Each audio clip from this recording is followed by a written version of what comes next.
ब्रिटिशांनी 1888 साली बनवला ॲक्ट, तर तो ॲक्ट आजही आपल्याला लागू पडतो का? सतत सकारात्मक बदल हेच प्रगतीचं लक्षण आहे. मग प्रगती करताना आपल्याला हा ॲक्ट आपण बदलला पाहिजे का? महानगरपालिकेच्या ॲक्टमध्ये 1888च्या तर सर्वोच्च अधिकार हा कमिशनरला असतो. म्हणजे कमिशनरने ठरवलं तरच प्रॉपर्टी टॅक्स कमी होऊ शकतो.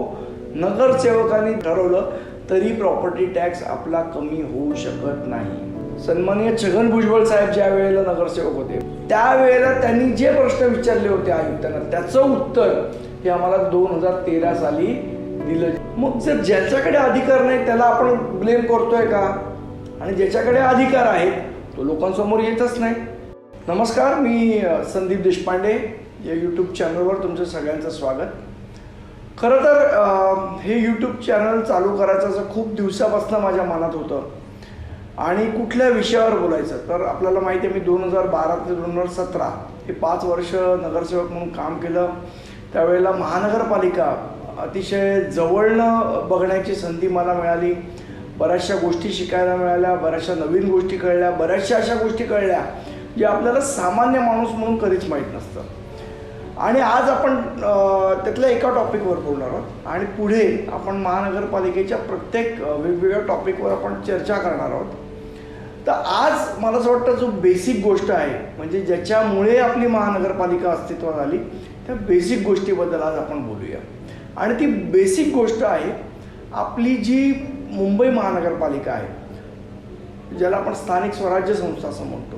एक वेगळा ॲक्ट, एक वेगळा अधिनियम हा बनवलेला गेला आहे. आणि स्थानिक स्वराज्य संस्थांचा माझ्या माहितीप्रमाणे सर्वात जुना ॲक्ट आहे तो मुंबई महानगरपालिकेचा आहे आणि तो आहे 1888चा अधिनियम. आणि हा बनवलेला आहे तो त्यावेळेला ब्रिटिशांनी बनवलेला ॲक्ट आहे.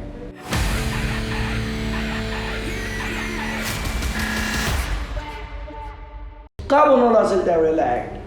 तर आपण बघितलं तर तसे तर लोकशाहीवादी देश होता ब्रिटिश. म्हणजे आपल्यावर जे अन्याय केले ते केलेच त्यांनी, पण एक निदान लोकशाहीचं चित्र ते निश्चितपणे तयार करत होते. तर मुंबईसारखं शहर होतं ते त्यावेळेला विकसित होत होतं. त्यावेळेला ते विकासाचे नियम काय असले पाहिजेत, अनधिकृत बांधकाम कोणी करू नये किंवा त्या शहरासाठी दिल्या जाणाऱ्या सुविधा, या सुविधा देण्यासाठी काय निकष असले पाहिजेत, काय नियम असले पाहिजेत, याची सगळ्याचं मिळून ब्रिटिशांनी त्यावेळेला 1888चा अधिनियम बनवला. आणि आपल्याला जेव्हा स्वातंत्र्य मिळालं त्याच्यानंतर आपण 1949 साली MMC ॲक्ट म्हणजे महाराष्ट्र म्युनिसिपल कॉर्पोरेशन ॲक्ट हा आपण 1949 साली बनवला. तो कुठल्या धर्तीवर बनवला तर ह्याच महानगरपालिकेच्या धर्तीवर. जो 1888चा आपला ॲक्ट आहे त्याच धर्तीवर हा ॲक्ट बनवला. आता एक बेसिक प्रश्न आपल्याला सगळ्यांना पडतो की जो ब्रिटिशांनी 1888 साली बनवला ॲक्ट तो आजही आपल्याला म्हणजे आज जवळजवळ ते 100-125 वर्षाच्या वर झाली तर तो ॲक्ट आजही आपल्याला लागू पडतो का? तो ॲक्ट आजही आपल्याला उपयोगी पडतो का? का आता सगळं गोष्टी बदललेल्या आहेत? मग त्याप्रमाणे आपण हा ॲक्ट बदलला पाहिजे का? म्हणजे आपल्याकडे नेहमी म्हटलं जातं सतत सकारात्मक बदल हेच प्रगतीचं लक्षण आहे. मग प्रगती करताना आपल्याला हा ॲक्ट आपण बदलला पाहिजे का? तर माझं असं मत आहे की तो बदलला पाहिजे. 1888ला ज्या वेळेला ब्रिटिशांनी ॲक्ट बनवला त्यावेळेला तो जो अधिनियम बनवला तो अशा पद्धतीने बनवला की त्यावेळेला इंग्रजांचं राज्य आपल्याकडे होतं. त्यामुळे सत्तेचं केंद्रीकरण त्यांना हे स्वतःकडे पाहिजे होतं. म्हणजे ब्रिटिशांचा जो अधिकारी असेल त्याच्याकडे सत्तेचा अल्टिमेट डिसिजन घ्यायची अथॉरिटी, सर्वोच्च निर्णय घेण्याची अथॉरिटी ही त्यांना स्वतःकडे पाहिजे होती. आणि त्याप्रमाणे तो ॲक्ट बनला. आपण बघितलं तर जेव्हा आपल्याला स्वातंत्र्य मिळालं त्याच्यानंतर विधानसभेच्या संदर्भातला अधिनियम झाला, संसदेच्या आपली कॉन्स्टिट्यूशन अस्तित्वात आली. पण त्याच्यावर जर आपण बघितलं तर लोकप्रतिनिधीला म्हणजे आपलं मंत्रिमंडळ असेल केंद्रातलं किंवा राज्यातलं मंत्रिमंडळ असेल ह्यांना सर्वोच्च अधिकार आहेत. म्हणजे भले त्या IAS अधिकाऱ्यांनी काही लिहून दिलं तरी ते ओव्हररूल करायची ताकद, ते ओव्हररूल करायचा अधिकार हा जर कोणाला असेल तर मंत्री महोदयांना आहे. यांना तो अधिकार कशामुळे मिळतो, तर त्या पद्धतीचं संविधानामध्ये आपल्या प्रोव्हिजन केलेलं आहे की सर्वोच्च अधिकार हा मंत्र्यांना असेल. म्हणजे काय, तर लोकशाहीवादी लोकांनी निवडून दिलेल्या प्रतिनिधीला हा सर्वोच्च अधिकार प्राप्त होतो. कुठे, विधानसभेत असेल, राज्य सरकारमध्ये असेल किंवा केंद्राच्या सरकारमध्ये असेल. पण महानगरपालिकेच्या ॲक्टमध्ये 1888च्या तर सर्वोच्च अधिकार हा कमिशनरला असतो. म्हणजे जरी एखादा ठराव, समजा एखादा नियम बनवायचा, असं आपण पकडूया की टॅक्सेसच्या बाबतीत नियम बनवायचे की प्रॉपर्टी टॅक्स रद्द झाला पाहिजे. सभागृह येतं, नगरसेवक बसलेले असतात, ते त्यातलं एक नगरसेवकांनी समजा ठरावाची सूचना दिली की प्रॉपर्टी टॅक्स आपण कमी केला पाहिजे. ठराव मंजूर झाला, अगदी असं आपण पकडूया की सर्वानुमते सर्व नगरसेवक जे 227 सगळ्यांनी मतदान केलं की बाबा प्रॉपर्टी टॅक्स कमी झाला पाहिजे. मग तो कमी होईल का? 100% नाही होणार. ह्याचं कारण असं, ते जे अधिकार आहेत हे कमिशनरकडे आहेत.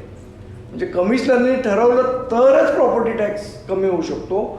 नगरसेवकांनी ठरवलं तरी प्रॉपर्टी टॅक्स आपला कमी होऊ शकत नाही. मग हा जो कायदा आहे हा लोकाभिमुख करण्यासाठी नगरसेवकांना काही अधिकार दिले पाहिजेत का? आपण चर्चा करतोय. माझं असं म्हणणं नाही की दिलेच पाहिजेत किंवा काय, पण ह्याच्याबद्दल समाजामध्ये एक जागरूकता आली पाहिजे. झालं तर त्याचे फायदे काय? आज आपण रस्त्यावर खड्डे आहेत असं आपण पकडून पडूया. जो तिथला स्थानिक नगरसेवक आहे त्याला दिसलं की माझ्या इथे रस्त्यावर खड्डे आहेत, तर त्याच्याकडे अधिकार काय आहे की त्यांनी समजा तो इंजिनियरला सांगेल बाबा हे खड्डे बुजवून दे. पण ते क्वालिटी काम होतंय की नाही होतंय हे चेक कोण करणार? इंजिनियरच करू शकतो. जर समजा त्या इंजिनियरनी चुकीचं काम केलं तर त्याला शिक्षा देण्याचा अधिकार कोणाचा? हा महत्त्वाचा प्रश्न आहे. तर नगरसेवकाकडे शिक्षा देण्याचे किंवा त्याच्यावर कुठली कारवाई करायचे कुठलेही अधिकार नगरसेवकाकडे नाहीत. ते अधिकार पुन्हा एकदा आयुक्तांकडे म्हणजे महानगरपालिकेच्या कमिशनर साहेबांकडे. मग जर ज्याच्याकडे अधिकार नाही त्याला आपण ब्लेम करतोय का? आणि ज्याच्याकडे अधिकार आहेत तो लोकांसमोर येतच नाही, तो लोकांना उत्तरच देत नाही. या सगळ्या गोष्टीबद्दल आपण चर्चा करून या ॲक्टमध्ये राज्य सरकारने बदल केला पाहिजे का? लोकप्रतिनिधींना जर तुम्ही अधिकार दिलेत तरच त्यांना तुम्ही जाब विचारू शकता. आज आपण बघतो विधानमंडळात की आमदार प्रश्न विचारतात आणि मग त्याची उत्तरं अधिकाऱ्यांना द्यावी लागतात.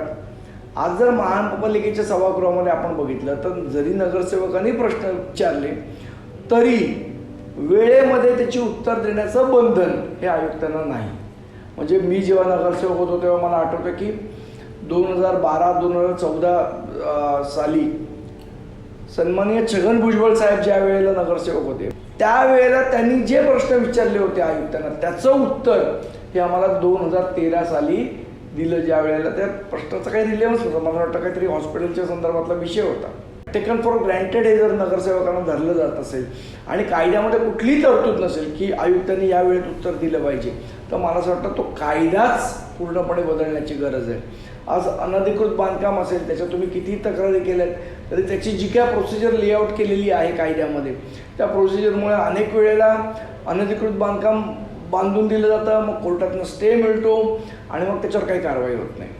असे अनेक विषय आहेत जे त्या ॲक्टमध्ये आपल्याला इन्क्लूड करावे लागतील, आपल्याला नव्याने घालावे लागतील, काही जुने विषय आपल्याला काढावे लागतील आणि या संदर्भात अख्ख्या समाजामध्ये एक चर्चा होणं आवश्यक आहे असं मला मनापासून वाटतं. तुम्हाला काय वाटतं या सगळ्याबद्दल? तुमचं म्हणणं काय? मला असं वाटतं जो आमचा कॉमेंट बॉक्स आहे त्याच्यामध्ये पण तुम्ही तुमचं म्हणणं मांडू शकता. पण एक गोष्ट मात्र अतिशय 100% मला असं वाटतं आपण म्हटलं पाहिजे की आज बघा केंद्र शासनाने जे IPC ॲक्ट होता किंवा जो CRPC ॲक्ट होता, जो ब्रिटिशांनी तयार केलेले ॲक्ट होते की शिक्षा काय झाली पाहिजे, कुठल्या गुन्ह्याला कुठली शिक्षा असली पाहिजे, हे सगळे जे ॲक्ट होते, एव्हिडन्स ॲक्ट होता त्याच्यामध्ये की पुरावा काय म्हणून आपण ग्राह्य धरायचा. त्याच्यामध्ये आता आपण बघतो की CCTV कॅमेरे आले. तर हा इलेक्ट्रॉनिक एव्हिडन्सचा कायदा हा त्या जुन्या कायद्यामध्ये नव्हता. त्यामुळे तो आता नवीन हे सगळे कायदे तयार झाले. मग आता जो ब्रिटिशांनी बनवलेला ॲक्ट आहे तो पूर्णपणे आपण बदलायला पाहिजे का? त्याच्याऐवजी नवीन ॲक्ट आणून या सगळ्या गोष्टी त्याच्यामध्ये आपण घातल्या पाहिजेत का? ह्याच्यावर मला असं वाटतं एक पूर्ण समाजाने चर्चा करणं आवश्यक आहे.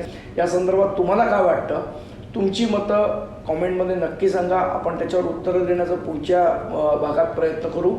आणि पुढच्या भागात सुद्धा आपण महानगरपालिकेच्या संदर्भाच्या दृष्टीने त्याची काय अधिकार आहेत, त्याची काय कर्तव्य आहेत, महानगरपालिकेचं फंक्शनिंग कसं आहे, मेडिकलमध्ये काय अडचणी येतात, प्रशासनाला काय अडचणी येतात, लोकांना काय अडचणी येतात, या सगळ्या गोष्टींवर आपण पुढच्या एपिसोडमध्ये चर्चा करणार आहोत.